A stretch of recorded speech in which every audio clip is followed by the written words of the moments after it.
나오셔서 말씀 선포해 주시도록 하겠습니다.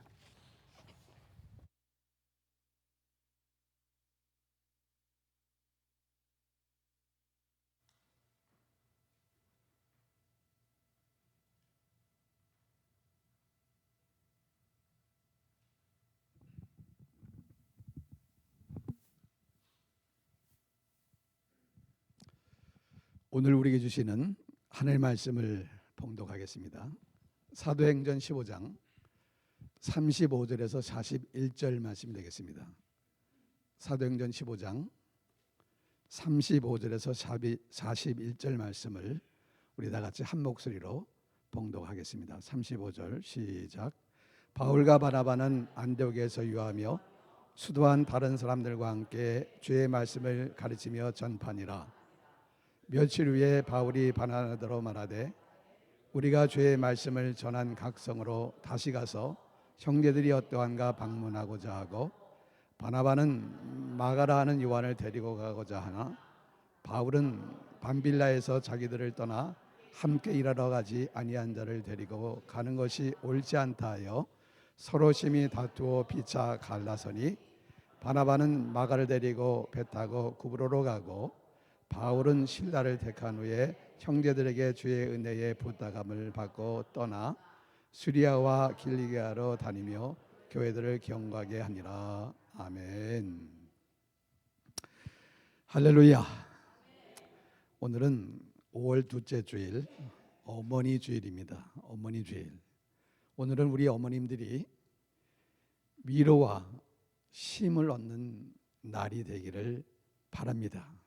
또 자녀들은 우리 어머님의 은혜를 다시 한번 가슴속에 되새기고 어머니를 공경하며 또 효성의 도리를 다하는 그런 삶을 사시기를 바랍니다. 여기까지 어머니 날 주일 설교를 끝냈습니다. 이제는 창립 34주년 기념 설교를 제가 이제 감사 설교를 시작합니다. 오늘이 있기까지 34년 동안 기쁨도 있었고 시련도 있었고, 그러나 우리 성도님들이 눈물과 땀과 기도와 섬김과 헌신으로 그래도 건강한 교회로 성장해 올 수가 있었습니다. 교회를 이곳에 세워주시고 오늘까지 인도하신 하나님의 은혜에 감사와 찬송과 영광을 돌려드립니다. 이때쯤 되면 요즘 한국교회에서는 막 박수를 쳤을 거예요. 하나님께 영광의 박수를.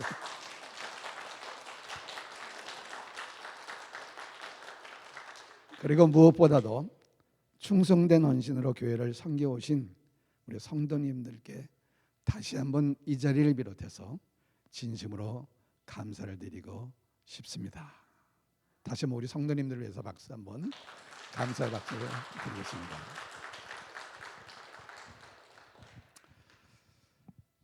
주보에 보면은 우리 교회의 설립 비전이 있습니다. 아마도 읽어보셨을 거예요. 다 같이 한번 다시 한번 우리 큰 소리로 한번 읽겠습니다. 시작. 참 좋은 교회는 예수님께서 본래 의도하셨던 사도행전에서 보여주신 성령 충만한 예루살렘 교회와 선교지향적인 안디옥 교회를 닮아 주님 보시기에 심히 좋은 교회가 되고자 하는 순수한 열망과 비전을 가지고 시작된 교회입니다. 아멘. 부탁드리기는 매주 한 번만이라도 교회 오셔서 이걸 꼭 한번 읽으시기를 부탁을 드리겠습니다. 예루살렘 교회와 안디옥 교회는 초대교회의 대표적인 두 개의 교회입니다. 역사상 첫 예루살렘 교회는 오순절날 마가의 다락방에 일어났던 성령 충만한 역사로 교회가 세워지게 됩니다. 그리고 안디옥 교회는 예루살렘에 일어난 큰 박해로 인해서 핍박을 피해 안디옥으로 피신간 성도들에 의해서 시작된 교회입니다. 오늘날 시리아 북부 지방에 있는 안디옥으로 피신한 기독교인들이 유대인들뿐만 아니라 헬라인에게도 복음을 전했다고 사도행전 11장에 말씀하고 있습니다. 지금까지는 유대인들에게만 복음을 전했어요. 그런데 안디옥에 가서는 헬라인에게도 복음을 전하게 됐고 성령의 역사 가운데 수많은 사람들이 예수님을 영접하고 주께로 돌아오는 역사가 일어나게 됩니다. 그 결과로서 안디옥 교회가 세워지게 되었고 예루살렘 교회는 이 안디옥 교회의 목회자로 바나바를 파송합니다. 바나바는 안디옥 교회에서 열심히 사역을 해요. 바나바 지도하에 안디옥 교회는 더 크게 부흥하게 됩니다. 그래서 결국에는 바나바 혼자서는 감당할 수 없는 지경에 이르자 바나바는 길리기아 다소, 오늘날 터키의 남부 지방에 있는데 거기 길리기아 다소에 머물고 있던 사울을 안디옥으로 데리고 와서 함께 공동 목회를 합니다. 바울과 바나바는 함께 안디옥에서 교회 사역을 잘 감당했고 안디옥 교회는 아주 모범적인 교회로 크게 성장하게 됩니다. 교회가 든든히 세워지자 안디옥 교회는 이방 선교를 위해서 함께 금식했고 성령의 강권적인 역사심으로 바나바와 바울을 선교사로 파송하게 돼요. 바울과 바나바는 이제 선교의 사명을 안고 복음을 이제 전하는데 뜨거운 열정 가지고 3년 동안 소아시아 그 지역을 돌면서 복음을 전하는 거예요. 죽음의 고비도 여러 번 넘겼고 그때마다 기적을 경험했고 그러나 수많은 영혼들이 예수님을 영접하고 주께로 돌아오고 가는 곳마다 교회가 세워지게 됩니다. 이렇게 제1차 전도 여행을 성공적으로 끝낸 후에 바울과 바나바는 안디옥으로 돌아와서 다시 말씀을 가르치고 함께 사역을 했습니다. 그러던 어느 날 바울이 바나바에게 제2차 전도 여행을 함께 출발하자고 제안을 합니다. 제1차 전도 여행 때 복음을 전했던 도시들을 다시 한번 방문하자. 그때 복음을 듣고 주께 돌아온 성도들의 형편을 살피고 그들의 믿음을 굳게 세워주자는 그런 것이었어요. 그런데 문제가 생겼습니다. 전도 여행에 마가 요한을 데리고 갈 것이냐 데리고 가지 말 것이냐, 그 마가 요한의 동행 여부를 놓고서 갈등이 생긴 거예요. 37절 38절 말씀을 한번 다시 보세요. 바나바는 마가라는 요한을 데리고 가자고 하나 바울은 밤빌라에서 자기들을 떠나 함께 일하러 가지 아니한 자를 데리고 가는 것이 옳지 않다 하여. 여러분, 왜 마가가 제1차 전도여행 도중에 포기하고 되돌아갔는지 그 이유에 대해서 성경은 말씀하고 있지는 않습니다. 그러나 그냥 추측해 보면은 전도 사역이 힘들고 고통스럽고 또 핍박하는 무리들을 보고서 겁이 나서 중도에 포기하고 도망간 것이 아닌가 이렇게 생각을 합니다. 하나님의 사역에 있어서 가장 중요한 것은 사명감이에요. 소명의식, 이 사명감이 없으면은 금방 실증을 내게 되고 탈진하게 됩니다. 교회의 모든 직분도 마찬가지인데 교회 봉사가 다 그래요. 이 사명감, 소명의식이 투철해야지, 그래야 중도에 포기하지 않고 끝까지 한다는 거예요. 끝까지 갈 수가 있다는 거예요. 그래서 바울은 아직 준비가 안 된 마가 요한을 데리고 가면은 팀워크에 문제가 생길 수 있다. 데리고 갈 수 없다고 주장을 해요.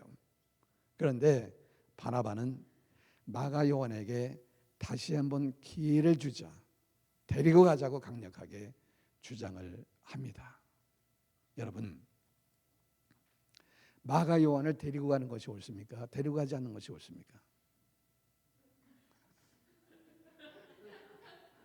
한번 손 들어보세요. 마가 요한을 데리고 가는 것이 옳다. 손 들어보세요. 마가 요한을 데리고 가지 않는 것이 옳다.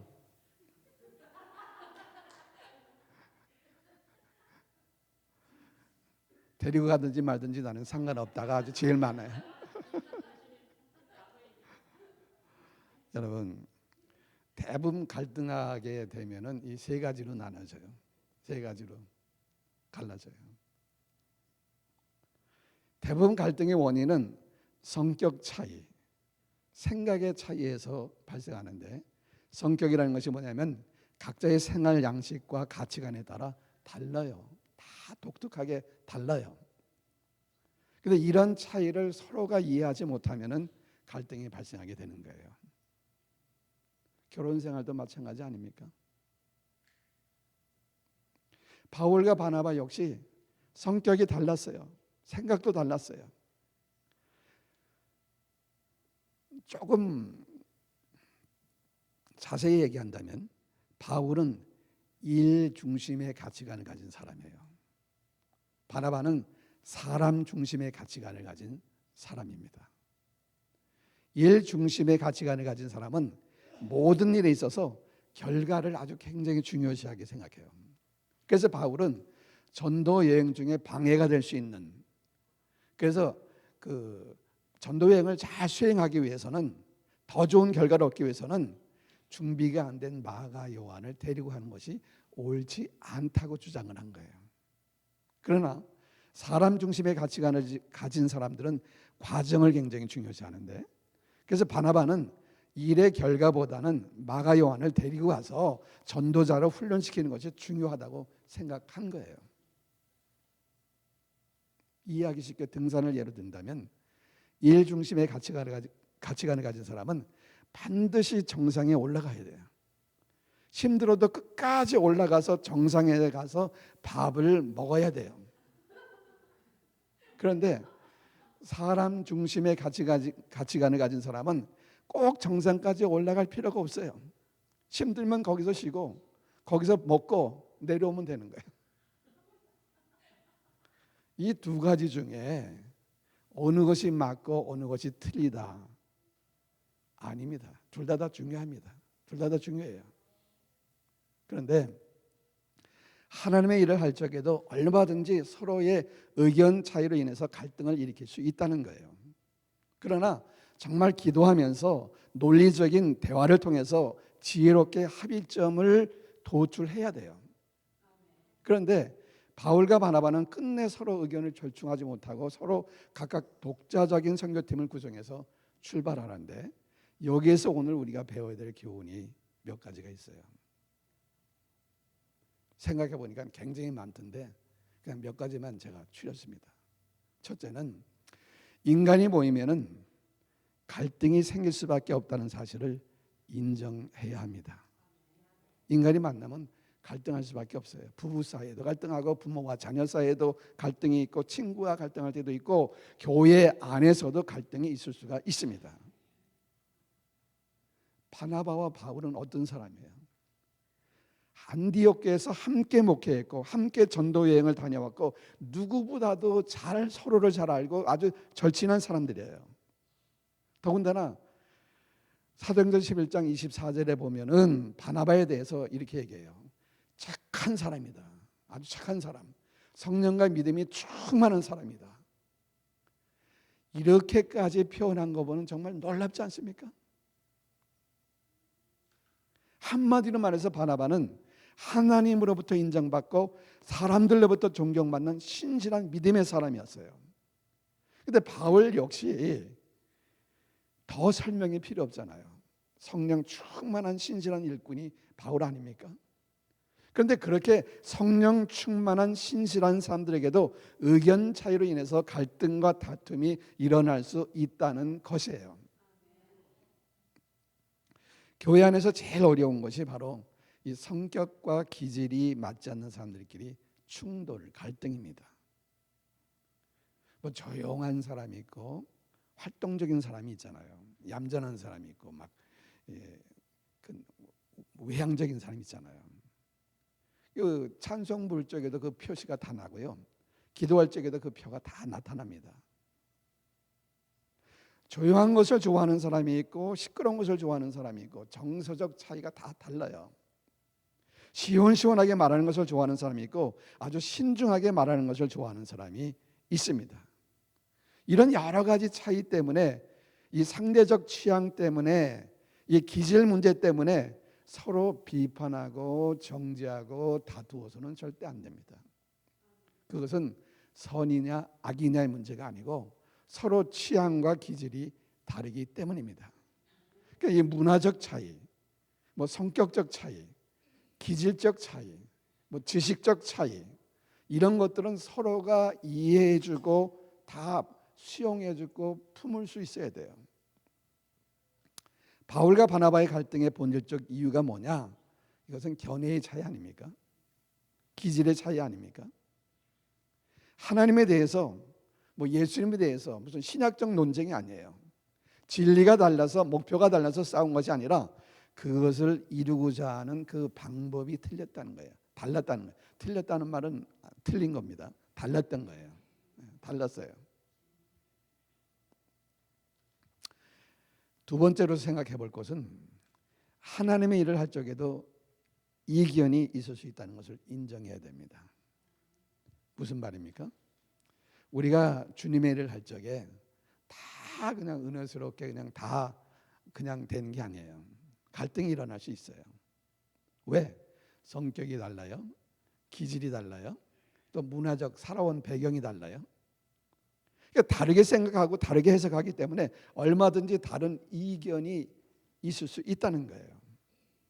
그래서 바나바와 바울은 서로의 그 주장, 전도 여행에 마가 요한을 동행하는 그 문제를 놓고 정말 그 동행했을 때, 동행하지 않았을 때 사역에 미치는 영향을 따져보고 좋은 합일점을 이렇게 찾아야 했다고 생각합니다. 그런데 바나바와 바울은 서로의 의견 차이를 좁히지 못하고, 다시 말하면 자기의 그 생각을 내려놓으려고 하지 않고 오직 상대방을 설득하려고만 했을 거예요. 내 말이 맞아, 내 말을 들어, 설득하려고만 했을 거예요. 이런 그들의 고집이 결국 그들을 갈라서게 만들었다는 거예요. 여러분, 특별히 우리 한국 사람들은 굉장히 감정적 아닙니까? 감정적. 우리 한국 사람들을 지배하고 있는 그 감정은 흑백 논리입니다. 도 아니면 뭐예요? 내 의견에 동의하지 않는 사람은 모두 다 적이에요. 이런 우리의 그 있는 감정의 그런 것들이 인간관계를 매우 어렵게 만드는 거예요. 그러니까 한번 틀어지면은 당신 같은 인간하고 내가 다시는 상대하지 않겠다고 돌아서요. 그래서 그렇게 친했던 사람들도 한번 뒤돌아서면은 아주 무서워요. 절대 만나려고 하지 않고 피하고 무시하고, 그 사람의 이야기 듣기도 싫어하고 들으면 막 흥분하고 못 견뎌합니다. 심지어 그 사람이 교회 나가면 나는 그 교회 나갈 수 없다. 더 나가서는 그 사람이 가는 천국이라면 나는 그 천국 가고 싶지 않다는 거예요.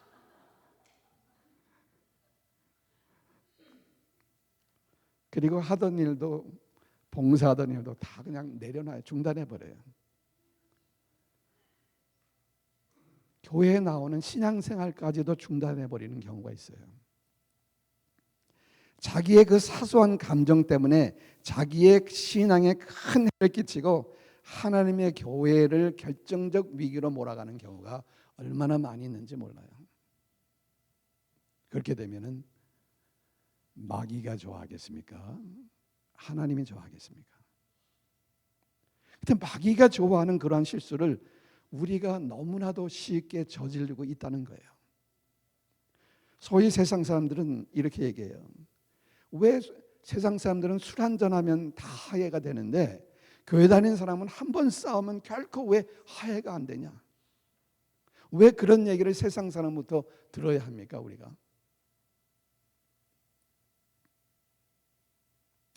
세 번째로 생각해 볼 것은요, 때로는 차선으로 은혜롭게 헤어지는 것을 배울 수 있어야 합니다. 신앙생활에 있어서 무엇보다도 중요한 것은 인간관계예요. 인간관계. 우리가 교회를 잠깐 다니다가 그만둘 곳이 아니고 평생을 교회 공동체를 통해서 신앙생활을 지속해야 한다면은 성도와 성도의 관계, 목사와 재직의 관계, 목사와 성도의 관계가 아주 중요합니다. 왜? 그 관계가 우리 신앙생활에 아주 상당한 영향을 끼치기 때문입니다. 특별히 목사와 관계가 신앙생활에 상당한 영향을 끼치게 되는데, 신앙생활을 진지하게 해본 사람은 모두 느끼고 있을 것입니다. 목사와 관계가 막혀버리면은 아무리 신앙생활을 열심히 해도 기쁨이 없어요. 성장이 없어요. 축복이 되지 않습니다. 목사도 마찬가지예요. 성도들과의 관계가 막혀버리고 잘못되어 있으면 아무리 열심히 목회를 한다 할지라도 열매가 없고 목회의 보람도 없고 기쁨도 사라집니다. 우리는 흔히들 이런 말을 해요. 주님 보고 교회 나오지 목사 보고 교회 나오느냐. 우리가 하나님 보고 교회 나가지 사람 보고 교회 나가는 것은 맞지 않는다. 옳지 않다. 맞아요, 틀려요? 맞아요, 틀려요? 맞아요. 맞는 말이에요. 정답이에요. 근데 솔직히 그것을 결코 문자적으로 그대로 받아들일 수가 있습니까, 여러분은? 힘들죠.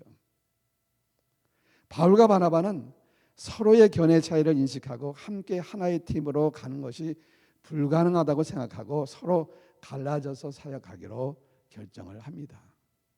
39절 상반절에 보면은 서로 심히 다투어 피차 갈라섰다고 말씀했습니다. 근데 여기에서 다투었다라는 것은 감정적으로 막 치고받고 싸웠다는 것이 아니라 disagreement, 서로 동의하지 않았다는 거예요. 자기 의견을 강하게 주장했다는 거예요. 당신 같은 사람은 내가 다시는 안 본다, 그 말이 아니라 의견 차이로 인해서 결과적으로 우리가 헤어질 수밖에 없지만은 바나바와 바울은 서로 간의 동역자로 인식하고 서로 축복해주고 자기들에게 주어진 사명에는 최선을 다했다는 거예요. 다했다는 거예요. 고린도전서는요, 바울이 3차 전도 여행 중에 에베소에서 써보낸 것인데, 고린도전서 9장 6절에 보면은 어찌 나와 바나바만 일하지 아니할 권리가 없겠느냐. 여기서 우리는 바울과 바나바가 함께 사역하고 있다는 사실을 짐작할 수가 있습니다. 피차 갈라섰다는 것은 헬라어 원문으로 보면은 서로 격려하면서 갈라졌다는 의미예요.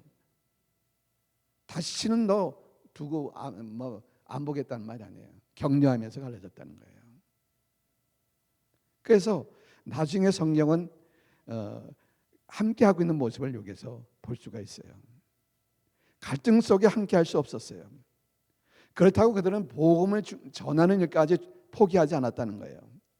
각자의 자리에서 사명 감당에 최선을 다하는 동역자로 서로를 향한 변함없는 신뢰와 존경을 보내고 있는 모습을 우리가 볼 수가 있습니다. 그리고 여기서 또 하나 깊이 생각하고 싶은 것은 바울과 바나바는 의견 차이로 서로 갈라져서 전도 여행을 떠나요.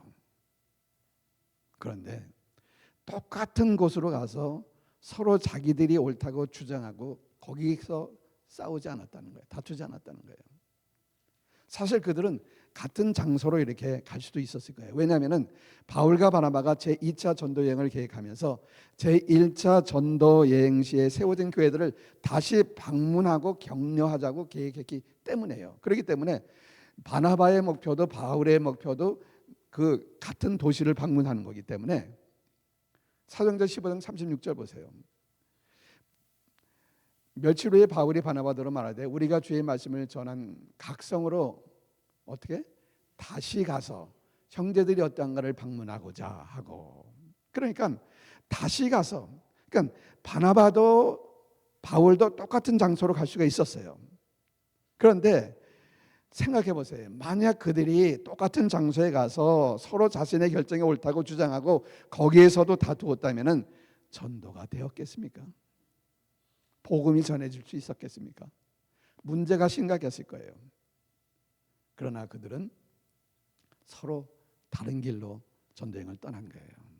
그래서 39절 이하에 보면은 바나바는 마가와 함께 본래 계획했던 대로 구브로 이 사이프러스로 갔고 바울과 실라는 함께 육로로 수리아와 길리기아 지방으로 이렇게 나눠서 갔어요. 여러분, 갈등 때문에 교회가 상처를 입고 교회가 나누어지고 한 지역에서 서로 싸운다면 얼마나 비참한 일인가 우리는 알잖아요. 신실한 신앙인이라면 자기에게 손해가 있다고 해도 그리고 억울하고 힘든 일이 있더라도 교회의 유익을 위해서 참고 양보하고 인내하는 것이 우리에게 필요합니다. 우리가 정말 신실한 성도들이라면, 정말 우리가 신실한 사역자라면 언제나 교회 먼저 생각해야 돼요. 교회 먼저. 교회가 상처 입지 않아야 돼요. 성도들이 상처 입지 않아야 돼요.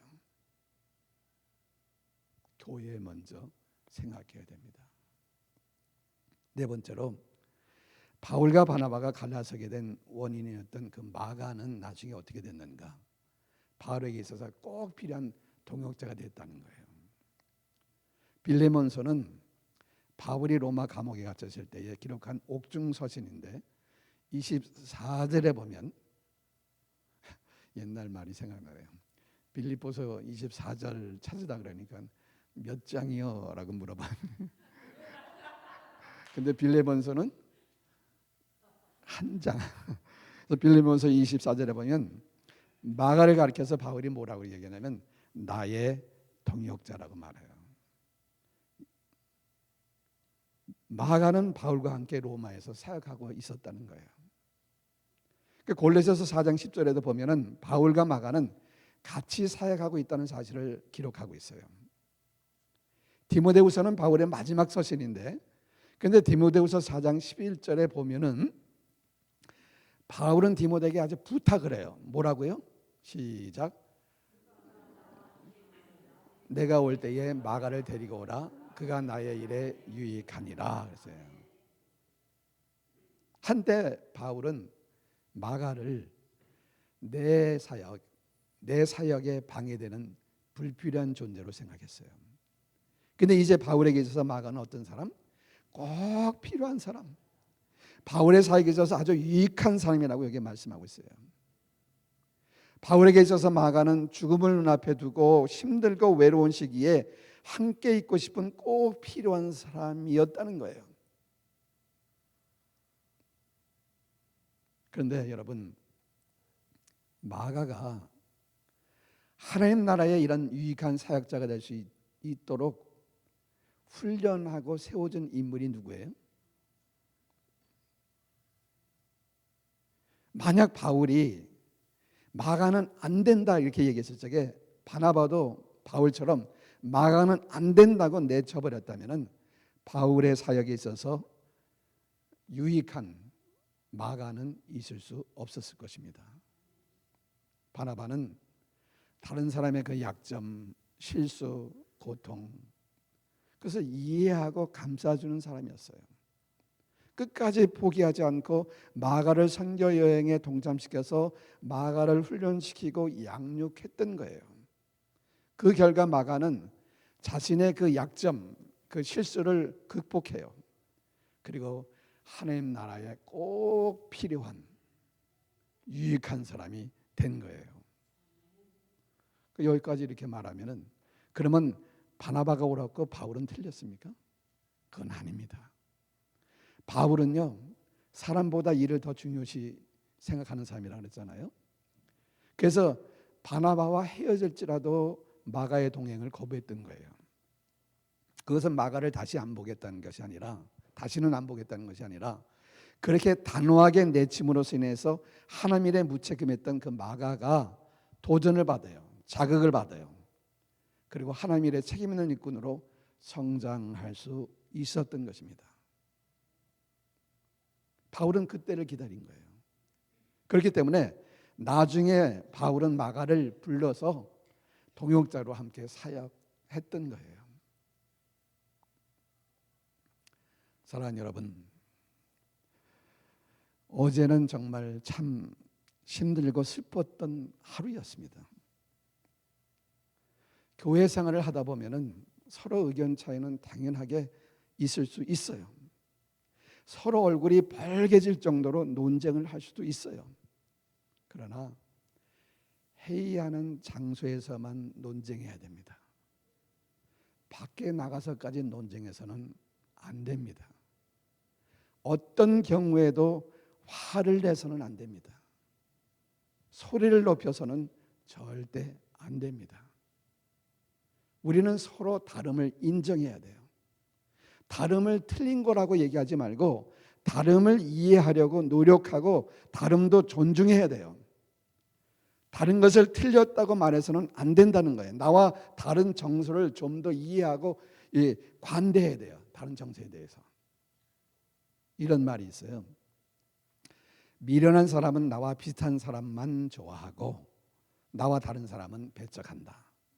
그러나 지혜로운 사람은 나와 비슷한 사람을 좋아하고 나와 다른 사람은 존중한다. 여러분, 나와 다른 사람을 향해 실망하고 분노하고 갈등하지 말고 좀 더 이해하고 용납하고 양보하고 사랑하는 마음이 우리에게 있어야 합니다. 갈등이 있다고 해서 신앙생활을 중단하고 봉사를 중단하고 신앙에 손해보는, 그리고 교회에 해를 끼치는 그런 일은 절대로 해서는 안 되는 거예요. Never. 우리는 나와 뜻이 다르다고 해서 실수를 했다고 해서 그들을 적대시해서도 안 되고요. 사랑으로 품어야 됩니다. 품을 수 있어야 돼요.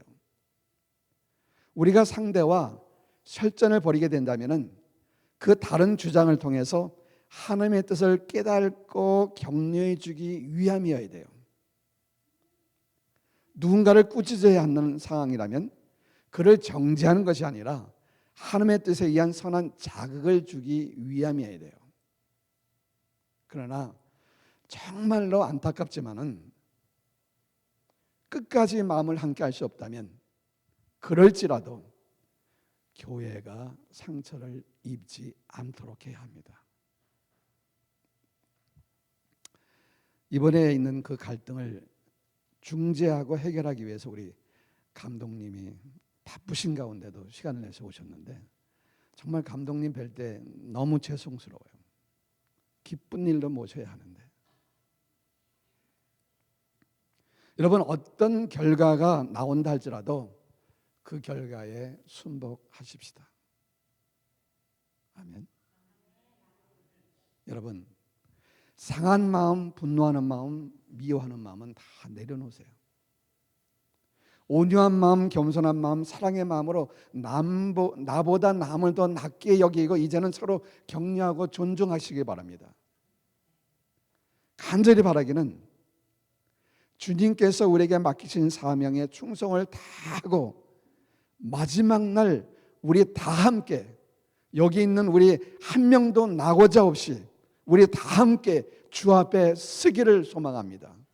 주님으로부터 잘했도다 칭찬듣고 우리 다 함께 같은 면류관을 받게 되기를 소망합니다. 기도하겠습니다.